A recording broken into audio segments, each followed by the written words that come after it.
aware that all sex has stumbling points and awkward moments and miscommunications, and that it's not just you, and it's not just because you have maybe a different way of having sex, or you feel like you have limitations, or maybe you have a disability.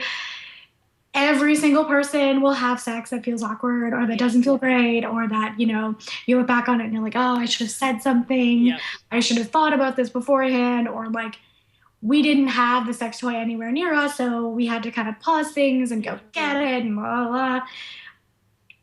It's so easy to be very critical of yourself, and that includes the sex you have. And it's so easy to look at other people and think, everyone else is having perfect sex except me. Yeah. But the reality is, even gorgeous, able-bodied supermodels who you would think would never have a care in the world will have times where their sex is just not happening. Yeah. So I think it's important. One thing that it's a personal thing, but I think it's been fascinating for me, is when it comes to like reframing the parts of yourself that cause you stress, sometimes things will show up out of nowhere. And I was just on Tumblr, and I was looking around because that's what I do. I'm a sex nerd, so I spent a certain amount of time on Tumblr, and I saw a photograph of a woman with a fair amount of stretch marks, and she had put like, not glitter glue, but like, glitter sort of paste into the stretch marks. Wow.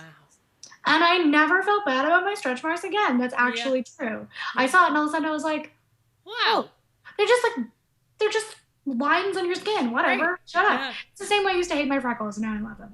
And so sort of sometimes it does take these little random catalysts, and so I think the best way to kind of access those catalysts is to check out body positive or fat sexuality focused or sex and disability focused writing, websites, zines, whatever, things that will engage with the things that you feel uncomfortable with.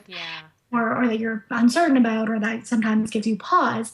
If you can engage with that, you will eventually find something that sort of speaks to you, a light will go off, and maybe it'll help.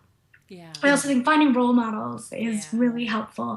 And like with fat sexuality, there are a ton of fat porn stars who are awesome and who are really kind of self-possessed, but also very open about the times that they're not. And I think that's helpful too, to see that there are good days, and there are great days, and they have legions of fans who think they're the most incredible people on earth, but that still someday they wake up and go, ugh, really? Again, this body? And I think that's sort of the duality of someone who is aspirational but also human is something that you'll see a lot of in kind of sex and disability, fat sexuality, and just the body positivity world in general. Start slow. Rome was not built in a day.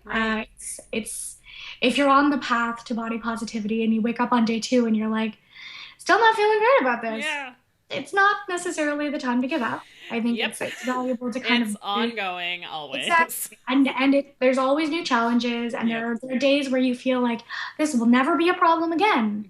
And then you'll wake up and you'll feel like crap for no real reason. And that's how it goes. And allow for those bad days and kind of honor them because everyone has them, even the role models.